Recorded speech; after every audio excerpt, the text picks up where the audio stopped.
Good evening, Meruchim Habayim Rabotai. Welcome to another edition of our Thursday night's class. It's good to be back. It's been a long while, way too long.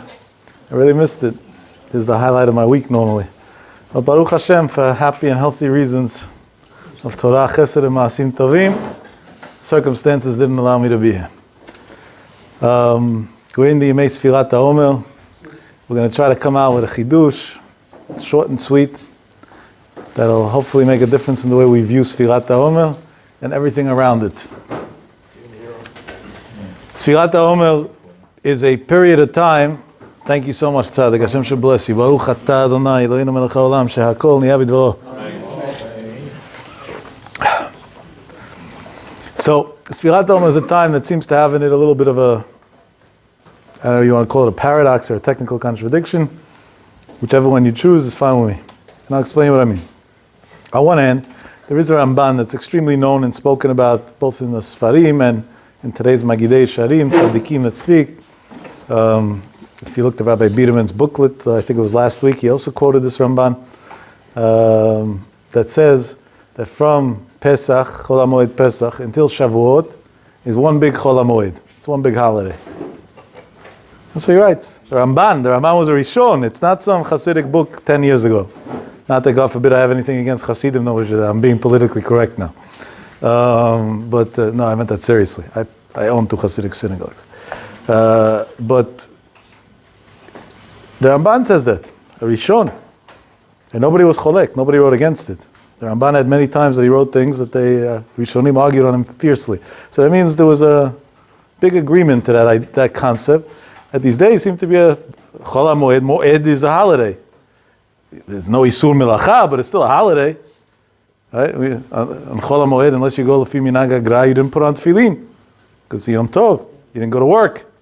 Mesim Lachtol HaMoed, Bar Menar, Rabbeinu Yonah says, En Lo Chedek L'Olam Haba. Ramban says, all Sfirat Omer is one big holiday. That's exciting. But then there's the flip side. The Sfira beard. Yeah, well, in my case, half. But whatever, you get the idea. What is this? What is that? Lichora, and again, this is Nigla, not Kabbalah, we have to be objectively honest, is we are Noheg min Hagei Avelut. We're in a period that we have a custom to mourn. What are we mourning? What the Gemara says, that Rabbi Akiva had 12,000 pairs of students, 12,000 zugim talmidim hayu l'Rabbi Akiva, וכולם מתו בפרק אחד, they all died in one period of time, מפני שלא נהגו כבוד זה בזה, because they didn't, I'm going to translate close enough to literal, even though it's not what it is. But what the Gemara says is they didn't behave in a respectful manner one to another. Now obviously that can't be true because we're talking about Tanaim, Katan shebahem mechayeh metim, they could all do tchiyat metim over there. So that's not, that obviously there's deeper meanings to that than that. But at least that's what the Gemara says. 24,000 students died. 24,000 students died. That's worse than a COVID crisis. 24,000 Talmidei Chachamim in one shot, in such a short period of time. So Am Yisrael forever, till Mashiach comes, inshallah, very soon, has Minhagei Avelut. You don't listen to music, unless it's for health reasons. Somebody who's depressed or has anxiety, whatever, then could be it's mutar, ask your local posek, but at least in my opinion it's mutar. Men, not women. Women are allowed to take haircuts, dye their hair, all these things that women do, no problem. Women have nothing to do with Sfirat Omer and the Sephardic world. And not only that, for sure they're not allowed to count with a bracha if they're Sfaradi, but Chametzion proves that it would be a lot better that they don't count at all. Because women have no connection to Sfirat Omer. So for women it's fine. It was a custom, I don't know why, but there was a custom that despite that, Sephardic women still didn't listen to music during Sfirat Omer. Could be it was a respect thing to the others that didn't, I don't know. But I'm talking about men now. So men don't listen to music, don't take haircuts. That's what it says in Shulchan Aruch. Later on in history, it must have become a custom that people made a parallel from haircuts to shaving, and many men don't shave during Sfirat Omer as a result. Chalavadi writes if somebody has a need, and Friday afternoon after Chatzot, every week he's allowed to. That's been the custom by most Faradim, except for yeshiva boys that have no need. Rav Moshe writes if it's uncomfortable, so then you're not shaving, you're just taking away pain. So at that point you could shave because it's not an isur. So that would be another heter for some people. And in the rabbinic world, it's almost not applicable because if you're a sandak, so a sandak it's a yom tovim, and when you're a sandak, very frequently you pretty much end up being able to shave and take a haircut every day. But hypothetically speaking, there's many minagei avelut that we abide by. So that's, I don't know, that seems like a direct contradiction. We know that Yom Tov breaks avelut. So is it a time of Chol HaMoed like the Ramban says, or is it a time of mourning? Which one is it? This is a very known question. Many Sfarim ask it. One of those that spoke about it a lot was Reb Shalom Shvadron Zecher Tzadik Livracha. This was one of his known legendary speeches. So, I'll tell you a good line, which will really be the pretense to what we're going to try and build around tonight. That's not my line. I don't know who it originates from, but I heard it on a YouTube video that I watched on Chol HaMoed Pesach of Rabbi Eli Melech Biderman. Shlita Hashem Shvat Shovim, give him a long life. Am Yisrael needs him. I think he's the man who spread the most Torah in the history of the Jewish nation. Maybe Rabbi Akiva spread more. Could be, I don't know. But except for Rabbi Akiva, for sure there was nobody who spread more Torah than him. That's an unreal phenomenon. Okay. Can you imagine what his Gan Eden is going to look like? Tens of millions of hours of Torah the man spread in his life. And behaves like the most humble, simple person. No gabayim and no fanfare and no this and no noise, and it doesn't cost money to talk to him, and it doesn't no donations and no organizations and no simple, sits in the shiur, vapes, drinks coffee, jokes around, regular, normal person. Pele, he's a phenomenon. Hashem, like the Gemara says, Hashem saw that Am Yisrael is going to need tzaddikim and leaders. Shatlan means plural, but if over the years it's singular. That means in every generation he put one. Hashem made him the manig now. If there's Am Yisrael still has a connection to faith, definitely after the last year, he gets the credit. He was the one who came day one and saw that this is going to affect Jewish faith and spoke about it and wasn't scared to address it and gave chizuk and emunah over and over again. And yeah, brought Mashiach a lot closer, that's for sure. So he's a peh mefik magaliyot. Besides the fact it's very pleasurable to listen to. So I listen to one shiur that he gives a week, but I listen to it twice. He gives the shiur on Tuesdays in Hebrew and on Wednesdays in Yiddish. Now I listen to both of them, even though it's the same shiur, because in case in one he said a line that he didn't say in the other, I don't want to miss anything. I want to make sure I got it all. So that's my Tuesday and Wednesday entertainment. Israel's ahead of us in hours. So by 8, 9 in the evening, it's already on YouTube. So you could see two wonderful shiurim, and I learned a lot over. A lot is an understatement. Definitely in the past 5, 6 years that way. Amazing. So he quoted this Reb Shalom Shvadron with the name and everything. He's very, if you read his pamphlets and his books, he's very careful to always quote sources, which is another reason why I have so much respect for him. And he said he wants to, before he says what Reb Shalom answers, he wants to quote a question.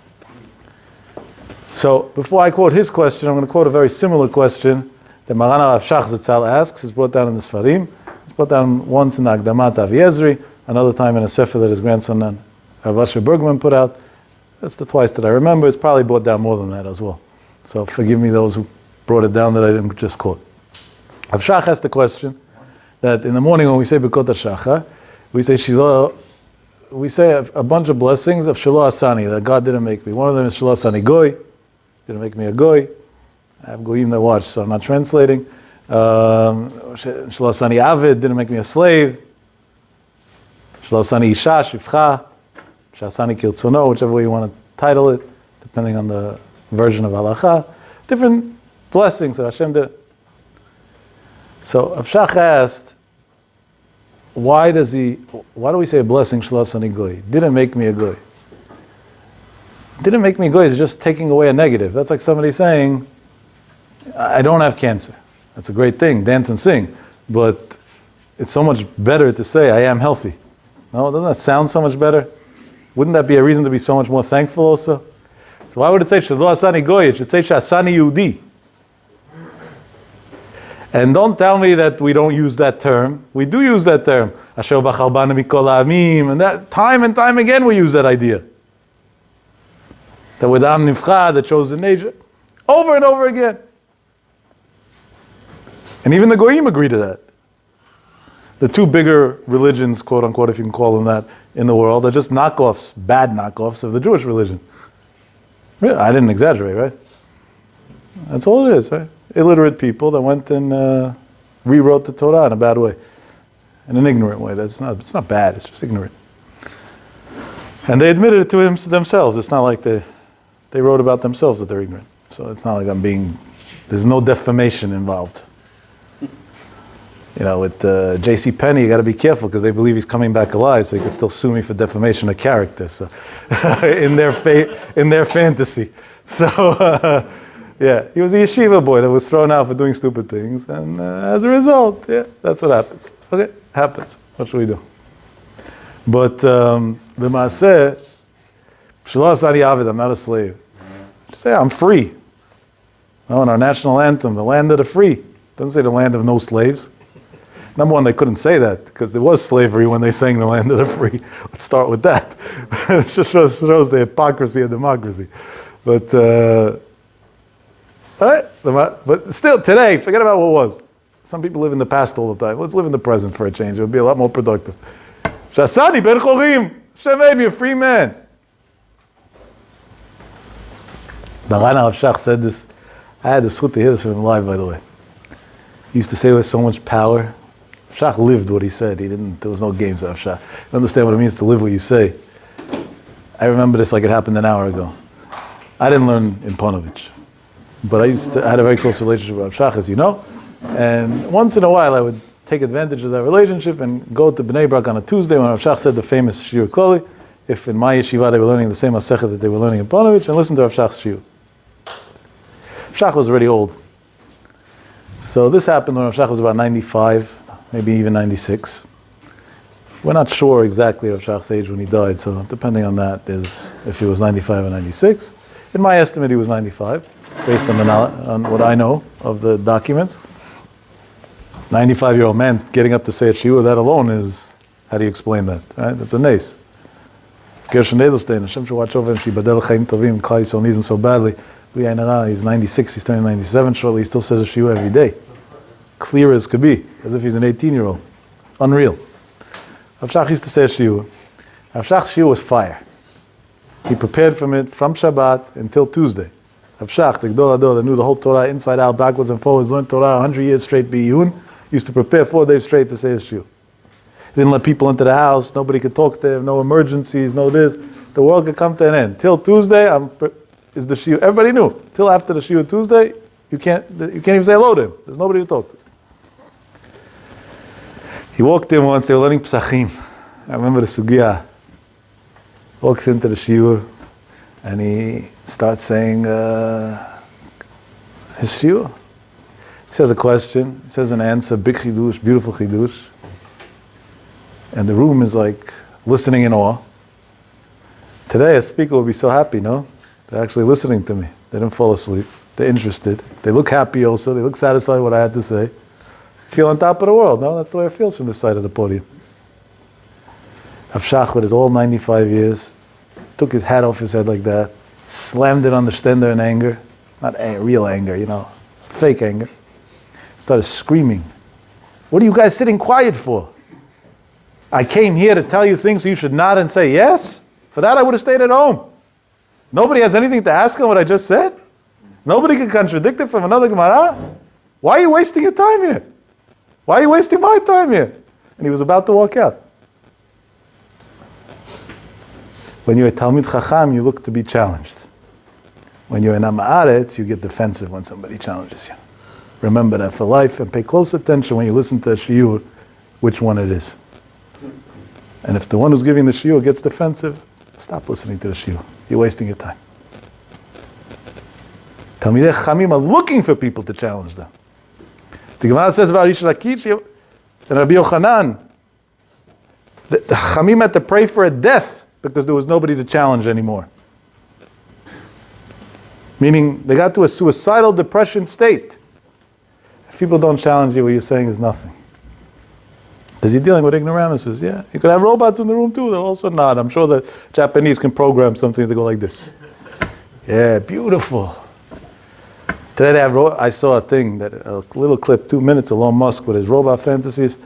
I'm saying he makes his fantasies reality, so I guess it's going to be a reality shortly. So he has a robot already that talks and has human intelligence, and could have a conversation with the robot. Maybe people won't need dogs anymore, they'll have robots instead, I don't know. And it was actually a fascinating 2-minute clip to watch. So we could even put robots now in Batei Knesset, and they'll go over to the rabbi afterwards and tell him, Chazak Baruch, so inspirational. So inspirational. Really? That's what the Chachamim wrote the Torah for? That's what people go to yeshiva for? That? Shach got angry. He was livid. What's going on? That's because Shach lived the Torah. By him, Kiyam Chayin, it wasn't a theory. It wasn't an intellectual stimulus. And by the way, the term that he used was, based on the way you guys are behaving, it's as if I'm a professor and you're in a college, and that I'm not willing to be. Professors in college like when people nod to them and say, wow, what, he's so intelligent. So liberal today, they want you to say. So open-minded. Shach was looking, give me the challenge. And on a normal shiur, by the way, till his latter years, when he was weaker already, he didn't get through one sentence without tens of boys at once screaming on the top of their lungs against what he was saying. And you could see the smile on his face, and now he came to life, and now this was his paradise. Like, this is what I wanted. This is it. This is where it's at. The ritcha d'oraita, the livelihood of the learning. It was unreal. It's kedai to find the videos of some of the shiurim. There are very few, but there's some that Ponovich used to use as fundraising gimmicks. And to see a video of Rav Shach saying a shiur, even though most of them were in Yiddish till the later years, and you may not understand the wording, and even if it's in Hebrew, you may not understand because it was deep shiurim, but just to see what went on. Here's the old man with his stand who knows the whole Torah, and these young boys, 16, 17, 18, at war. And it doesn't end until we come to an understanding, and somebody proves his point. Those are Gdolei Olam. So Rav Shach, this pshat doesn't come from seichel. Seichel a lot of us have. This comes from the feeling of livelihood of a Jew. Pride. Rav Shach said, Hashem makes that a person's not a goy. But to be a Ben Yisrael, only you could make yourself. You'll be neutral, yeah, another one. Another number. We have many numbers in the world. As Reb Chaim Volozhin used to say, most people in the world are walking graves. And really we should write on the back of that t-shirt, instead of Armani or Boss, Ponitman. Here was buried a person that something could have came out of. Ponitman. He wrote it in the Sefer Pei Nun. That's right. The abbreviations of Ponitman. There are many, many people that walk the streets that have one big Ponitman. Here's a guy who has money, he could have been a big Baal Tzedakah, he's not. Here's buried a Baal Tzedakah. Here's a guy who's smart, he could have been a Talmid Chacham, he's not. Here's buried a Talmid Chacham. Here's a lady that could have wore tzniut, and because of some stupid social pressure, she didn't. Ponitman. Gishak Shera. One after another. Ponitman. The world is one big cemetery today. Once I went into a shul, and I was trying to convince them to start a shiur Gemara. They should learn Gemara. An hour a day, daf yomi.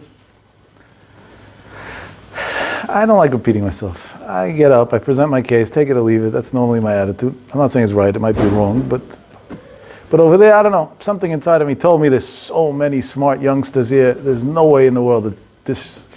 But to me, it wasn't enough that the rabbi should say a shiur and daf yomi and 2 people will come and fall asleep. I wanted every single person in that room to show up every night, 7 days a week, to learn daf yomi, no matter what. So I didn't just give a speech. I said, I'm going to go for a few days. I'm going to speak during Shacharit, between Mincha and Arbit, at night, whenever they let me speak, I'm going to speak. And over and over and over, each time from a different angle, and I'm going to get them to commit. I put 4 days straight into it. Everything I had. I used to come to the hotel at night, drained. There was not an ounce of energy. I didn't have the strength to pick up the phone to call my family. Nothing. I got a million compliments. Wow, so inspiring, so beautiful. Nothing. Waste of time. It was my last night. I was praying Mincha. I was going to speak. I wasn't even going to stay for Arbit because I had a flight that I had to make to get home for Shabbat. It was actually to get home for the shiur and then go home for Shabbat. And I knew I had 10 minutes. This is my last chance. When I was praying Mincha, I said, God, please, please, I gave this my all, more than I gave anything in my life. What do I want? Do I want something for me? I'm not fundraising. I'm not asking for anything. I want them to sit and be Talmidei Chachamim. They should learn Gemara. That's all I want. And this is not a regular place. These are youngsters that are smart. They're all educated. They all went to college. They all have a head. They all are in professions that they use their head. They could really learn. And the rabbi is willing to teach them, and they're not willing to show up. Kitzur, I'm praying. Hashem put the right words. We finished mincha. I woke up with the rabbi at the shul, and I asked him, how many minutes do I have? He tells me 11. I said, okay, we'll cut it down to 10. Please have a driver waiting outside. I must make this flight. There's no room for error. But let me ask you something. And this all has to happen in a matter of seconds, because out of my 10 minutes, I wanted to use them. I said, are there any Kohanim that are here by Mincha? That were here by Mincha and are still here? He said, yeah, we have like 15 Kohanim in the shul. I would say about 9 or 10 of them are here. I said, thank you very much. And I went up onto the bima. I got up and I said, who's a Kohen here? Please raise your hand. That's how I started the speech. A bunch of guys raised their hand. I actually counted. There was 11. The rabbi said 9 or 10. He must have missed one guest. I said, Al pi halacha, you're not allowed to be here. You must leave right away. And they're looking at me like I came off the moon. And the rabbi's looking at me with dirty looks like, what are you instigating here right before you're leaving? So the rabbi got up and said, why? I said, because this synagogue is a cemetery, and a Kohen al pi halacha is not allowed to be in a cemetery. There's 200 people in this room that could be Talmidei Chachamim, and they buried themselves alive by not being willing to learn Gemara an hour a day. A Kohen is not allowed to walk into here. One guy gets up, he was one of the loudmouths over there, one of the rich boys, the vice president of the shul, and he says, you really mean that? I said, yes, I really mean that. He says, you're willing to put your money where your mouth is? I said, as always. He said, here's the deal. The rabbi will teach 28 days of the 30 a month. You're going to teach the other 2. Once a month, you come for 2 days to teach. Then we know you're serious. I said, twice a month. Let's go. This happened 15 years ago. 15 years later, these guys made the second Siyum Hashas already. Second Siyum Hashas. Over throwing out the Kohanim from the synagogue. Ponitman. 24,000 Talmidim died by Rabbi Akiva. Millions of people are dying as we speak. They could have been tonight learning Daf Yomi. That's that. The sports arenas are open again. We can go watch a live game. I'm going to the Yankee game. Get a life. Sorry to say it so bluntly. Really? The Yankees didn't miss you when your picture was sitting in the seat for $200 last season when COVID didn't allow. COVID should have taught us all the things that we could do without very easily. Beginning with sports games. I have nothing against sports. It's a healthy outlet for 8-year-olds. Very healthy outlet for 8-year-olds. But you're not 8 anymore. Sometimes you grow by, you're already past that age. Now what? Now go learn. You want to be an Amaretz forever? Deliberately be an Amaretz? I tell this to everybody who has kids. What's going to be when your child comes to you one day and says, Daddy, learn with me Mishnayot? And you don't know how to learn Mishnayot because you never cared to learn. What are you going to tell him? How's he ever going to respect you? Why will he ever even consider you a Jew? I'm in school, I know Mishnayot. My father doesn't even know that. But if you have girls, it's even worse. Girls today in school are taught halacha on a level that even rabbis aren't taught. If you don't know halacha, your daughter comes home from school, then what? You look like a fool. So why is she going to respect you tomorrow? You're going to tell her tomorrow something. You'll say, well, you don't know anything. Well, I don't care what you have to say. She won't tell it to you because she was taught in school, kibud avayim. That's what she's going to think. Let me tell you something. One of my close relatives, I don't know if he lets me say a name or not. That's the only reason why I'm not saying it. But I think most of you will figure it out on your own.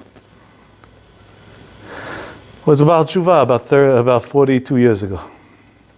He was not religious in Israel, served in the army, in a very prestigious unit, came to America, made a fortune of money, the whole deal. One day, came to a synagogue here in Queens, Rabbi Taitz's shul, I don't know if it still exists. Probably does, no? He loved Sfaradim. He helped out the Sfaradim before there were Sfaradi synagogues in every street corner over here. And an Israeli rabbi spoke. And he said exactly what I said. And there were two people in that room, only two out of everybody, that took it to heart. I know those two people. One of them is a close relative of mine. They both instantly changed their whole life around. One of them made his fourth Siyum Hashas recently. One of them already finished his fifth Siyum Hashas and one Siyum on Zohar. One night, one speech, an Israeli rabbi who's speaking in Hebrew at all. 1 point. That's it. Those two people both have boys and girls, but I'm going to talk about the boys first. All their boys are big Talmidei Chachamim. All their friends that age bracket. Not one has a child that's a Talmid Chacham. Who's better off in life? The guy who's worrying about his son doing drugs, or the guy who has a son who is not home at 2 a.m. because he's sitting in the Bet Midrash, learning another Rashba and another Ktsois. And what made the kids the Talmidei Chachamim? That their fathers went to learn. Yeah, they were businessmen, wealthy businessmen, both of them. But an hour a day. Yarek val yavor, every single day consistently.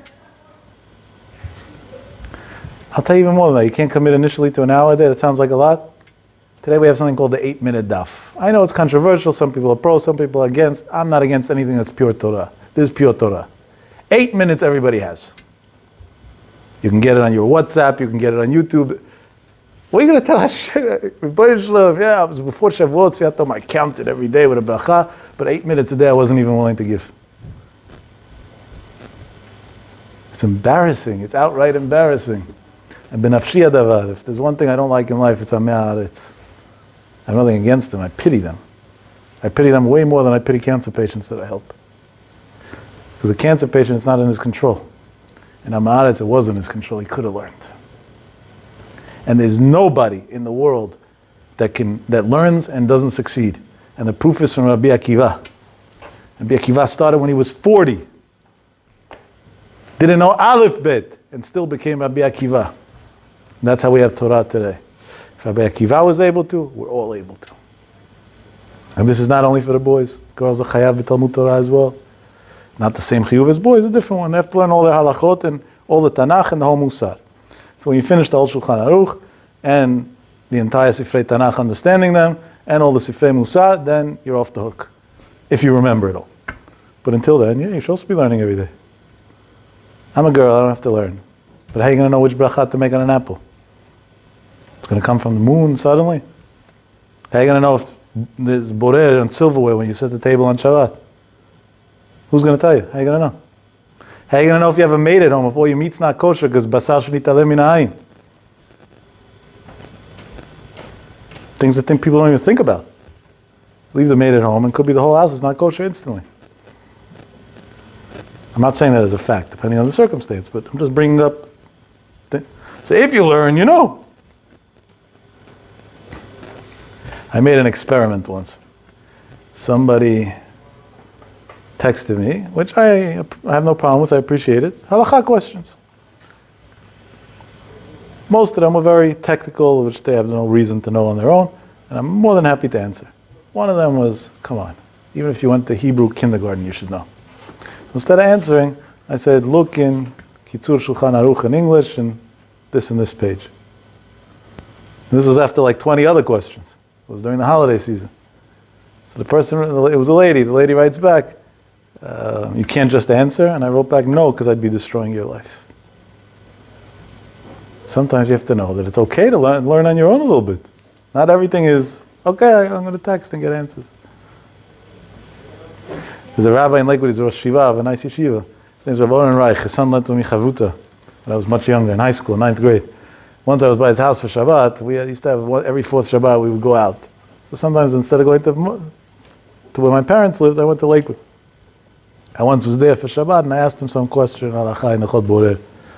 It wasn't such an easy question either.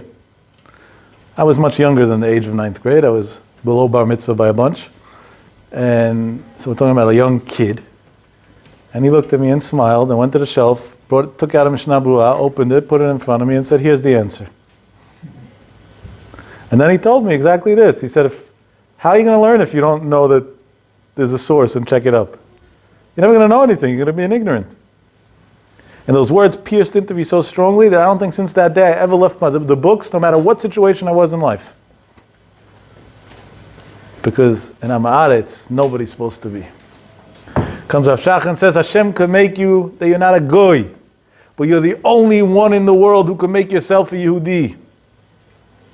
Hashem can make you not a slave, but you're the only one in the world that can make yourself free. There's no slavery today, but how many people today are slaves to their habits, are slaves to their nonsense, are slaves to their addictions? The only one that can give you freedom is yourself. Based on this comes Rav Melech Biderman and says an unbelievable thing. Abotai, listen to this, you're going to dance. He says, Rab Shalom said, somebody once asked him, if we make all these blessings, Hashem didn't make me a slave, He didn't make me a goy, He didn't make me this, He didn't make me that, why don't we make a very basic blessing? Shelo asani be'ema. He didn't make me a donkey. That's what somebody asked Rab Shalom once. Rab Shvadon answered him, he told him it's a very good question. And the answer is, because of a safek, bracha levatala. It might be a bracha levatala. It's very befitting for Rab Shalom, because it's a very known story of Rab Shalom that he had a boy in Chevron Yeshiva that he was affiliated with that used to go watch soccer games at night. And Rab Shalom had irked him to no end, because this boy was a smart boy and a Talmid Chacham, and it killed him. So there's one part of the story is very long, I'm not going to say it now, of how he convinced him out of it. But the kill of the story after he convinced him out of it was he wanted to convince him also to do the right thing, not only not to do the wrong thing. So one day he went to him and he said, who's better off, a human or an animal? And the boy told him, what do you mean? Me, of course, a human. He said, honestly, I disagree. He said, I never saw a donkey in a doctor's office getting a strep culture. I never saw a donkey getting a COVID vaccine. I never saw any of this. I never saw a donkey not having their house taken away because they didn't pay their mortgage, or having a car taken away because they couldn't pay the lease. I never saw a donkey in a bad mood. He said, you're in a bad mood, you have financial stress, you have illness, you have this, you have that. I never saw the donkey have any of that. And the boy burst out crying and he said, oh, you're right, Rebbe, I wish I was a donkey. And the Rebbe looked at him and said, don't worry. After saying that, you are one big donkey. Everything's fine. You have nothing to be worried about anymore. The difference between a man and an animal is one thing. If you understand that everything else is hevel, is nothing. Otherwise, adrabah. Yale University has a very famous video on this. You should watch it. It's called The Only Difference, 22 minutes long, which proves that actually everything else as humans can do, animals can do a whole lot better than we can. So we'd be better off being animals. And quite frankly, in today's society, dogs are treated a lot better than people. So you'd be a lot better off being a dog. There's only one answer. You're a Yid, and you learn Torah. So for that, it's worth being a person. Now, let's go to Rabbi Akiva. Rabbi Akiva has 24,000 students. Whatever it means, I'm not sure. But whatever, they did some sort of sin according to their level, boom, they all die. I got two fundamental questions that I ask every year on this. I ask much more. This time I'm only asking two. We're going to take the easy way out.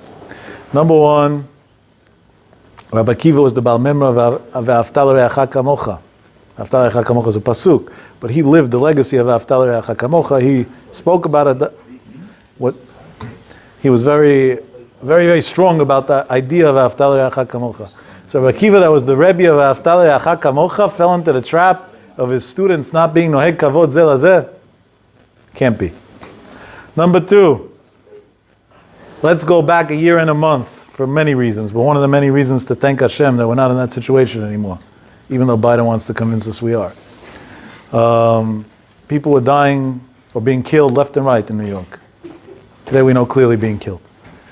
There's an active investigation against the governor, so it's not even a question anymore for those who said that I had conspiracies a year and a half ago, or a year and a month ago. But Eden were dying. Humanity was dying. People were suffering greatly. Tragic. Really tragic. No. What did we do? What was our response? We shut down our shuls. We shut down our synagogues. We social distancing. We put on Purim masks. We this, we that. We did all these things. Why? Safek pikuach nefesh. Because maybe, and I agree with it. I formally, officially at least, closed my synagogues as well. What happened makes no difference, but at least the sign said so. Safek pikuach nefesh.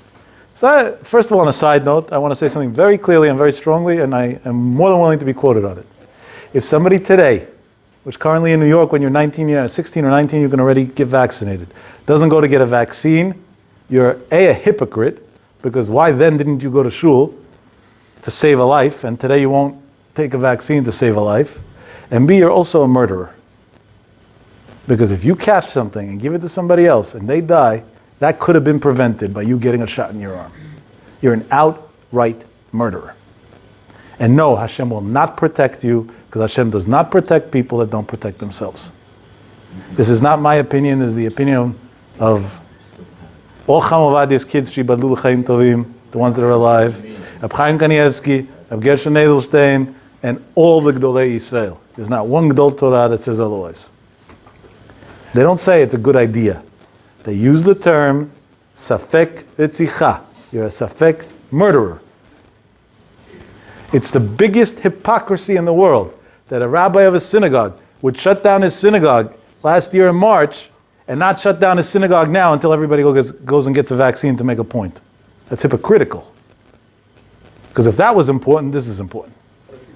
This is even more important. That's a different story. We won't talk about those for personal reasons. But you can't live a double standard.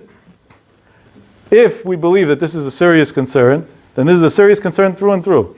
And nobody should give you the nonsense of the conspiracies of 5G and I don't know what other fantasies people have in their head with this vaccine.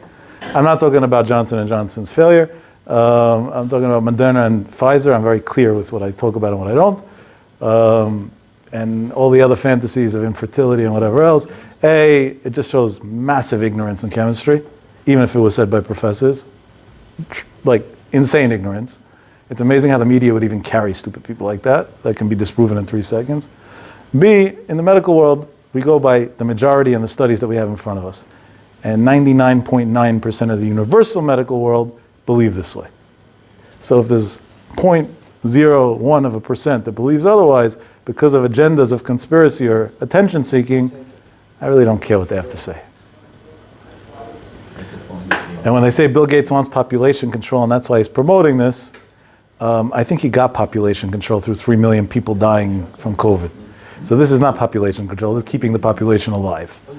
But that I just said as my responsibility, so that now that, until now it wasn't applicable to say so strongly because most of us weren't eligible because of our age to get vaccinated. But currently it's not even a question. The only disclaimer is, if somebody recently had COVID and still tests very high with an antibody level, then he should consult with his doctor. But beyond that, there's no ifs, ands, and buts on the subject. I told the guys in my shuls that I want them to have time to do so. And in New Jersey, it's a little behind New York. I'm giving them 3 months. In 3 months, whoever's not vaccinated can no longer get an aliyah. Because if you don't care about your life, then what do you need an aliyah for? And if you don't care about other people's lives, then why should we care about yours? That's what I told them openly. They said, what do you mean? That's imposing. I said, yeah, I'm imposing you to stay alive. So if I see somebody jumping off a bridge and I pulled them off, I did something wrong or right. I saved his life. Not only that, legally I'm mandated to do so. I said it's insane in my world that they can't legally mandate to get vaccinated. It should be a legal mandation in my opinion. And if not, there should be very, very heavy penalties to somebody who doesn't do it. We're busy with climate change and global warming and this stupidity. That's what's important, really? I know it was 40 degrees the other night. No global freezing. That's what I felt. Here's a life and death matter of people. What's the heta? And in case it didn't make my blood boil enough, a very close acquaintance of mine passed away this week as a result of a complication post-COVID. He was already negative from COVID, but then developed bronchitis and pneumonia and whatever and died. This same person called me from the hospital 15 hours before he died and told me, you begged me to take a flu and pneumonia vaccine at the beginning of the season. And I didn't agree because of my stupid opinions against vaccines. I wish I would have listened to you. I don't know, I'm not God. God probably had an expiration date for him. And that's why he passed away. But in the Hishtadlut, on the medical front, that would have saved his life. And al pi halacha, somebody who commits suicide doesn't see olam haba. So if somebody can save himself from getting sick and doesn't do so, he's not going to Gan Eden. Up until now, somebody who died of COVID is Shat Magifa, you go to the highest place in Gan Eden. But now it's not Shat Magifa anymore, there's a solution. And hopefully there won't be new strains and the solution will last. You know, it's not like there's risks for other problems, but let's hope that Hashem made a nis. If you remember my first speech on the COVID subject, before Purim last year, meaning by now before 2 Purims ago, I quoted a Zohar in Parashat Truma that spoke about the different waves and clearly wrote that Hashem's going to say, Banai kol ma she'asiti, everything I did was for you. Higia zman gulatchem, because this is what's going to bring Mashiach. And the words over there was, for Am Yisrael. Which part of the Jews call themselves Am Yisrael today? The people that live in Israel. Which is the first country in the world that came out of COVID? Israel. Exactly like the Zohar said. 2,000 years ago, Rav Shimon Bar Yochai said, there's going to be a plague, it's going to kill people all over the world, it's going to shut down the world, there'll be a few waves of it. And then after a couple of waves, Israel is going to be the first to be saved. And that's going to be a sign of Mashiach.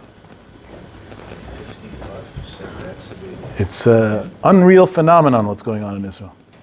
Unreal. The sick rate is almost zero. The death rate is practically zero. The only deaths that still exist of COVID-related matters are people that were already sick from months ago. They beat it. Outright beat it. If they don't do something stupid by letting in people from all over the world, then they really beat it. And that, they didn't do. The Zohar Kadosh did. Rav Shimon Bar Yochai already decided that's the way it's going to be. And Rav Shimon Bar Yochai was a student of the Rebbe Kiva.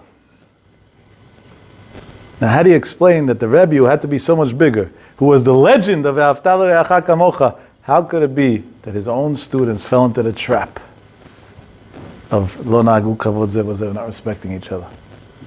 Number 2, quickly. 24,000 people die over the course of 33 days. On average, we're talking about 700 to 800 people a day. They only died by daytime, but pashtut, not at nighttime either. That's the simple understanding, at least in Chazal. So that means hundreds of funerals an hour. If there are hundreds of funerals an hour, where's the wake-up call? Why didn't they make a Yom Tefillah? Why didn't they do tshuva? Why didn't they change their actions? Something. How could it be? Makes sense? God forbid should never happen. But when there were wars in Israel and soldiers were dying, even in America, we sat in shul an hour or 2 after shacharit every morning, came late to work every day consistently, read Tehillim, this, gave tzedakah, did mitzvot, learned Torah. And rightfully so, that was our obligation. Hundreds of funerals an hour. Nothing. I said 2, but there's a third that I also have to ask. Chazal say, in the times of the destruction of the temple, a lot of people died. It's different opinions how many, but very drastic numbers. The Gemara asks, that the people that sinned died, okay, that's cause and effect. Why did the tzaddikim die, the righteous die? And the Gemara answers, because they should have guided the people in the right way and they didn't. So therefore they were liable. That's the question of the Gemara. That's the answer of the Gemara. If that's the case, why didn't Rabbi Akiva die? Why wasn't he held liable for his students' mistake? Just like the other rabbis were held liable a few years before in the destruction of the temple. Up to here, understood? Very obvious questions? Beautiful. Now let's get a beautiful answer. Bezat Hashem, bli neder b'siyat Shmeni. So to understand this, let's understand 2 more Gemarot about Rabbi Akiva. Two more memot, we'll call it, about Rabbi Akiva. One is a very interesting memor. The Gemara Pesachim Chavbet Amud Bet. The Gemara Pesachim says like this: that there was a rabbi named Rabbi Shimon HaHamsuni Rabbi Shimon Amsuni we'll call it a custom, a practice. He was doresh et kol ha'etim shebatorah. Every time he said the word et in the Torah, he had a darash, what it means, what it's coming to teach us, to add on. Because you could skip the word et and the pasuk would flow anyway. Until he came to the pasuk, et Hashem Elokecha tira, that you should fear God. He didn't know, et Hashem Elokecha tira, what does it come to be merabeh? God is everything. There's nothing higher than that. There's nothing more than that. There's nothing that. Parash, he stopped. Not only did he stop, he retracted everything he said until now. Meaning, he had Sfarim like this, written up of a Pirush and all the Etim Shabbat Torah. One he couldn't do. If he said, if I can't do one, then it's all false. Pulled it all back. Gemara says, until Rabbi Akiva came, and when Rabbi Akiva came, he said, L'rabot Talmidei Chachamim. It's coming to be Merabeh. Talmid Chacham is the closest thing that you can get to Hashem. So, there's a very obvious question in this Gemara. Why? Rabbi Shimon Amsuni was a big Talmid Chacham. He couldn't think of that. It's not so hard to think of, by the way, because Botid Bakun. We say clearly that a Talmid Chacham is glued to God, and that's why we have a mitzvah to be glued to Talmid Chachamim. So he had to pull everything back, and Rabbi Akiva somehow saved the day with this pshat. Why didn't he say this pshat? If he didn't say it, that means he couldn't say it. He didn't like it for some reason. So if he didn't like it, so why could Rabbi Akiva say it and it was accepted? What was wrong by him that wasn't wrong by Rabbi Akiva? Question B, on a separate member. The Bala Agada brings down a story which is based on a Chazal. We just read it a week ago in the Agada, but it said if you didn't fall asleep. Maaseh B'Abelezer, and one of them was Rabbi Akiva. Shayu Shvim b'Bnei Brak. They were Mesapeh Yetziat Mitzrayim kol oto halayla, that whole night, ad sheba'u talmideim, until the students came. V'amu higia, b'teinu higia zman kriyat shema shachrit. Came time to say. If you know the history, and you look, where were they sitting? In Bnei Brak. Who lived in Bnei Brak out of those rabbis? Who was the host and who were the guests? So Chazal say Rabbi Akiva lived in Bnei Brak. The other ones came to visit him in Bnei Brak. Now who was the rabbi? Who were the students there? Rabbi Akiva wasn't the rabbi. Eliezer was the rabbi. Since when did we hear such a crazy thing that the rabbi goes to the student? I was raised that you go to the rabbi, not vice versa. Rav Shach never came to me. I always went to him. I can tell you that much. And if the Chachamim did it that way, there had to be a reason. Why did they choose to go to Rabbi Akiva? Why didn't they tell Rabbi Akiva to come to them? Understood, no? Simple question. Let's go on. One more thing. We'll build a puzzle. You walk away. 4 more minutes. Gan Eden, you'll have such a Shabbat. You'll be dancing all Shabbat, I hope. Literally. Simchat Torah. What could be better? Gan Eden. No. One more question. One more diyun, let's call it. Not a question, observation we'll call it. The Gemara says, a few Gemarot that are similar to this, which I'm just going to use one because this one's the most famous that everybody knows, so I don't have to quote the old Gemara, that Rabbi Akiva and the Chachamim were walking in Yerushalayim, in the Chuvot of Yerushalayim, the destructed paths of Jerusalem, and they saw a shual, a fox, coming out of Beit Kodshei HaKodashim. It's a Gemara at the end of Masechet Makot. And Vayuhem bochim, and the rabbis were crying because such a holy place, a fox. Today we should cry even more, that golden, ugly thing.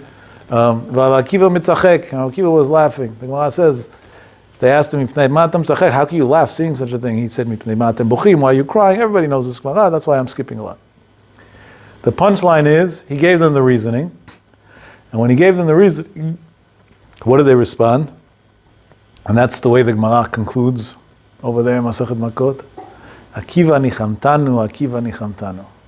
Rabbi Akiva, you consoled us.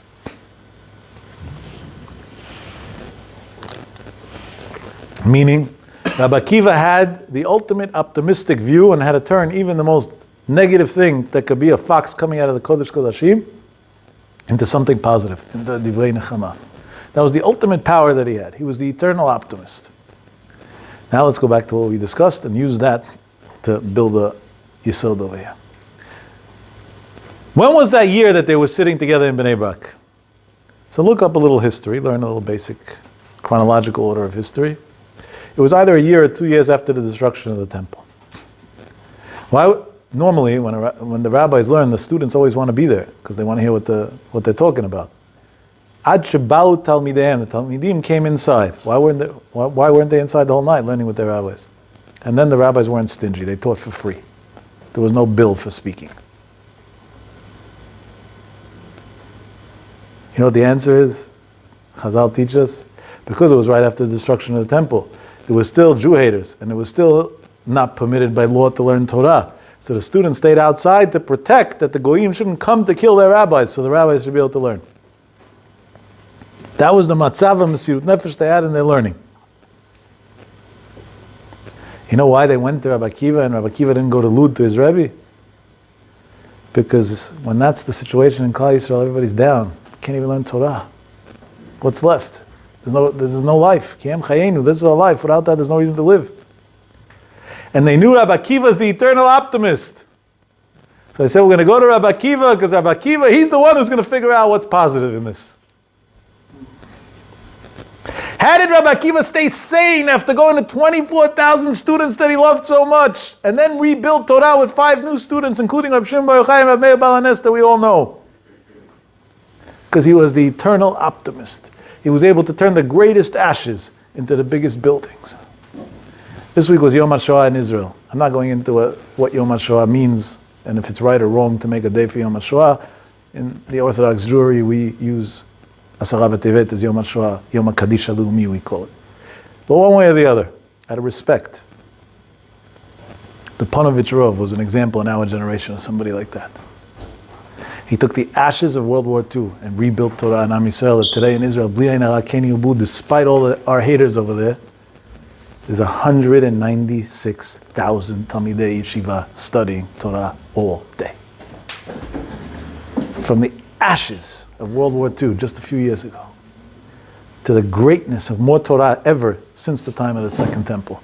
There was never so much Torah in the world. And Rabbi Aaron Kotler and the Satmar Rebbe and others did the same thing in America. And others did the same thing in Europe, like Rabbi Moshe Schneider.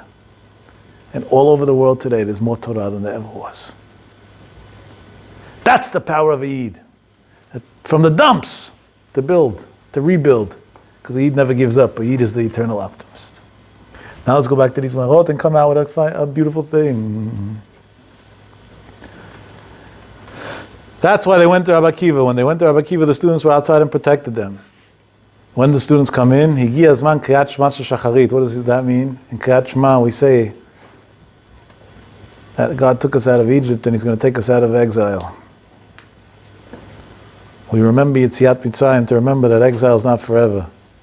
At that point, they didn't have to watch anymore. They already felt that now is time for redemption. Redemption is not only a general thing, it's a personal thing. Each person getting out of his black hole that he's in. Based on this, let's continue and say an unbelievable thing. Rabbi Shimon Amsuni was learning all the etim shebat Torah. He came to be doresh et Hashem Elokecha Tira. He knew that Talmidei Chachamim have a connection with Hashem. He could have said that, but he had a problem. His problem was that Hashem Chotamo Esil is Emet, is the ultimate truth. And he said, even the greatest Talmid Chacham is not perfect, can't get to the ultimate truth. So being that there's a little bit of a lacking of emet, he couldn't be doresh the drasha. And he said, if that's the case, that means my whole philosophy, my whole way of thinking of how to be doresh etim is wrong, and he pulled back on everything he did his whole life. Rabbi Akiva saw that. When Rabbi Akiva saw Rabbi Shimon pull back on his whole life's work, just because he thought maybe it's not 100% honest, he said, he's the proof that you could be a Talmid Chacham and be 100% honest. He was doresh et l'rabot Talmidei Chachamim. Rav Shimon Amsuni created the ability to be doresh et l'rabot Talmidei Chachamim. That time. So number one, we have to take out of that how much we have to be glued to Talmidei Chachamim. The past year and 2 months taught us how many Talmidei Chachamim died. They don't stay here forever. So Enjoy them while you can. Be very close to them. Stay glued to them. Stay glued to them. I always say in the past almost 2 years soon, if I would have dreamt in my faintest dream that my Rebbe's going to die so young, I would have moved to Israel many years before and never left his dining room. And that's not an exaggeration, it's literal. I took it for granted. He was a young man in his 70s. He'll be here for another 30 years at least, 40 years. So I get to see him every month, every other week. Good enough. If I would have dreamt, I would have never left. He other than the bathroom, there wouldn't be anywhere he would go without me near him, I can promise you. Because every second, maybe go learn something else. Maybe something else, maybe another divrei chokhmah. See how he handles the situation, what he does. Learn. Mara says, Sichatam sh'tamidei chachamim, even stam schmoozing about nothing. It's chali mood, you could sit and learn. Tilei halachot from that. Tamidei chachamim, their words are calculated, consciously and subconsciously, in all states. Based on this, I want to conclude.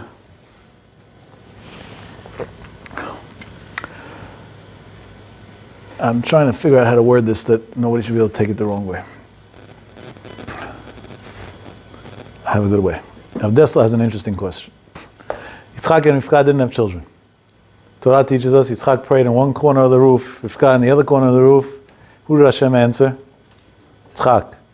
Why Yitzchak? Why not Rivka? What was wrong with Rivka? Rashi brings down, Omer, Tfilato shel tzaddik ben tzaddik, Tfilato shel tzaddiket bat rasha. Yitzchak was a tzaddik, but his father was also a tzaddik. Rivka was a tzaddiket, but her father was a rasha. So Yitzchak's more powerful. Didn't it ever bother you, this Rashi? It should be just the opposite. Rivka had to fight to be who she is. Her parents didn't want her to go to from school. Yitzchak had it on a silver platter. He grew up in Avraham house. And how many times people tell me, my father would be a rabbi like yours, of course I would be like you. I said, first of all, don't be like me. It's not a good idea. There's a lot better that you could do. But number two, what does one have to do with the other? You know how many people that were Gdolei Olam had kids that were the opposite, and how many people that were Amaratzim had kids that were Gdolei Olam? But there is a rationale to the question at the end of the day. You know what Avdesla writes? He says it's so much harder to be what we call in slang FFB, from birth. Because you're always wondering, maybe the other life is better. If God that came from the other life knew it's all trash, emptiness, hollowness. If the state of New Jersey had to legalize recreational marijuana, and it was voted in at a drastic 2-to-1 vote, that just shows the mental state of their emptiness.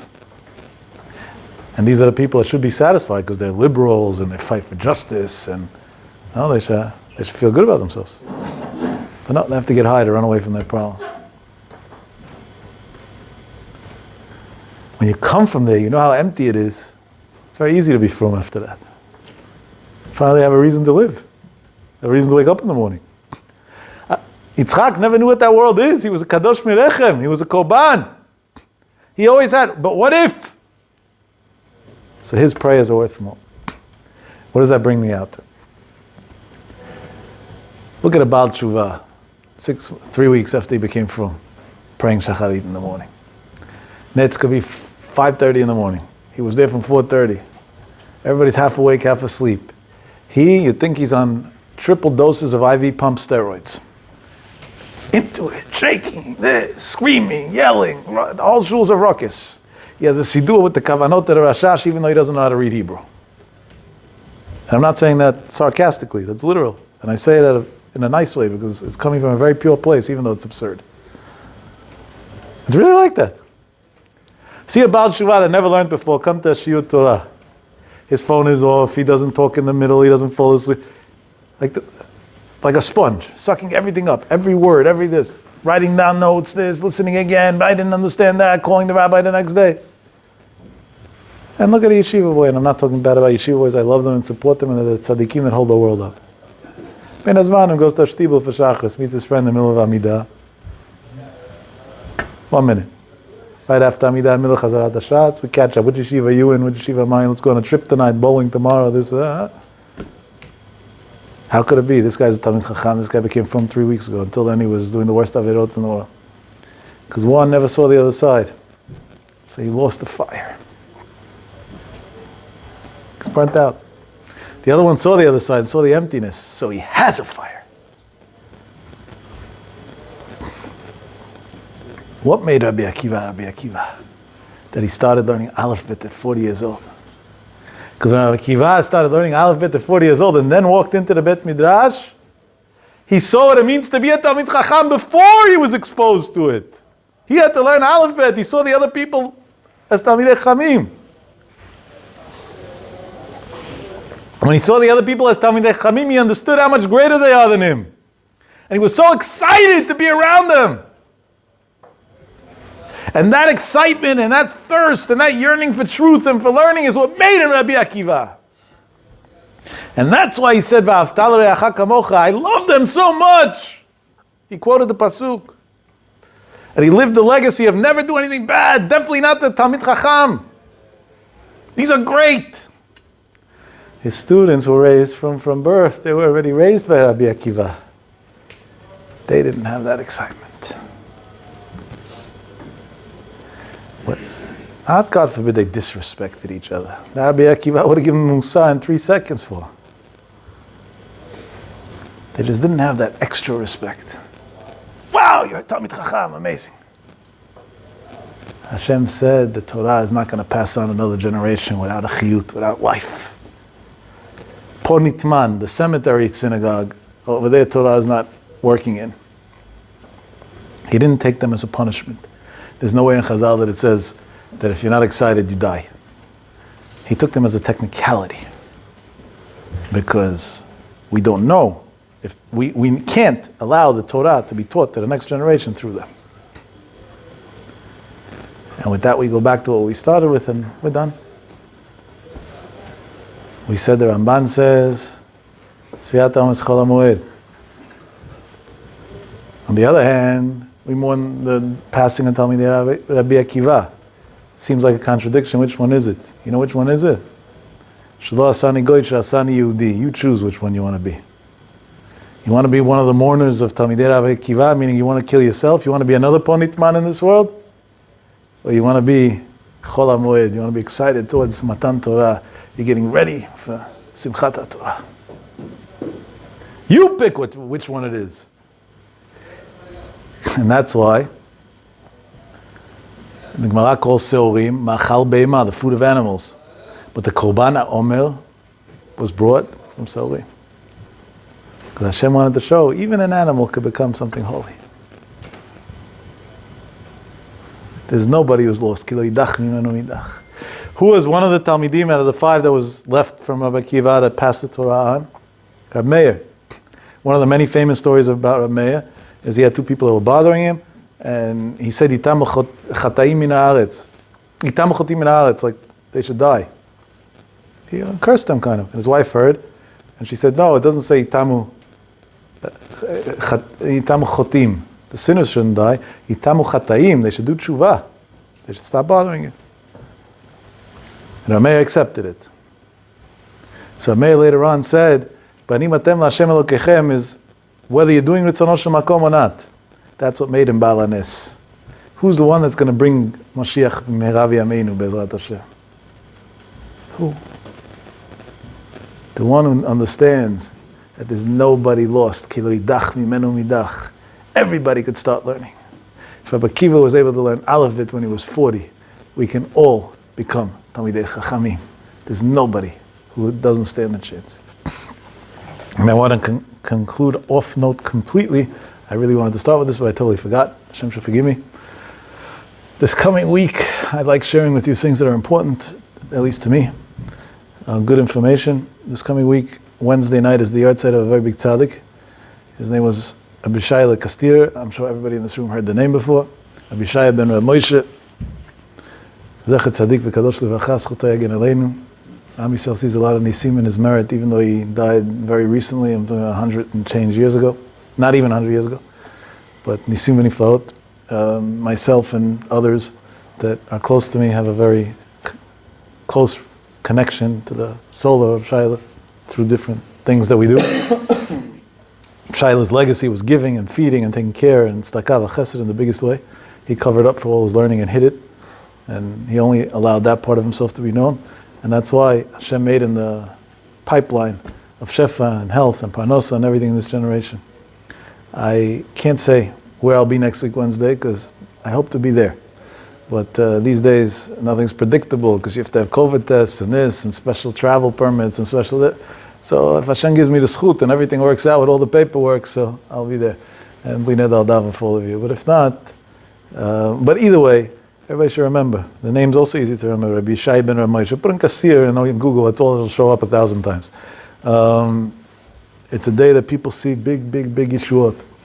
And by the way, Rabbi Shaila once came to a dream to some Hasidic Jew in Williamsburg, and that Hasidic Jew was trying to travel to his grave, and it wasn't working out. Each time a different problem, and he told him, "You tried so hard, but I have a solution for you. Go to Staten Island, and my brother's buried in Staten Island. It'll work just as well." So if somebody has time on Thursday day to go to Staten Island, hopefully it'll be open. Last year the police locked it, but hopefully by now they grew up. So it's a nice thing. It's a good eitzah. You can see big Yeshuot over there. I know people that saw big Yeshuot over there. And Rabbi Shaila himself, I know, I could write many books just from what I facilitated for people. And the first time I was by Rabbi Shaila's grave was 4 years ago. So we're not talking about a long time. So in 4 years, just what I saw, there's no verbal expression that will ever be close to enough to describe the power of it. And bivadai, this is my advice. Again, nobody has to listen to me, do whatever you want. All I can do is recommend. Everybody should do whatever they understand. I personally bli neder making huge sudot for Talmidei Chamim specifically, otherwise it's pointless, in as many places as I can, both this Shabbat and on the day of the Yortzeit, and I advise you to do the same. And if you don't know how to, so you're welcome to call me and I'll try to help you. Because if that was the rabbi's legacy, so of course when you live his legacy, Lilu Nishmato, then bevadai is going to be Melitz Yosha and the whole Klal Yisrael, and Bezrat Hashem Am Yisrael Banei Chayei Umzonei Revichei. And as Reb Shaila used to tell people that try to harm Jews, either you're going to concede and stop, or you're going to die. In those words, he used to say in Yiddish. That means that he's the protector of Am Yisrael today, and nobody should be able to harm us. I know Biden wants to give Iran nuclear weapons and all that. Reb Shaila is going to take care of it. It's fine. He's going to go to Hashem. Hashem's going to make a nace. Am Yisrael safe. Everybody's going to be well from here on. And Be'ez Hashem, this Wednesday night, don't forget, it's a big night. It's a holy night. It's a big night. We should be zocheh to make the maximum out of it in a good way. Amen v'amen.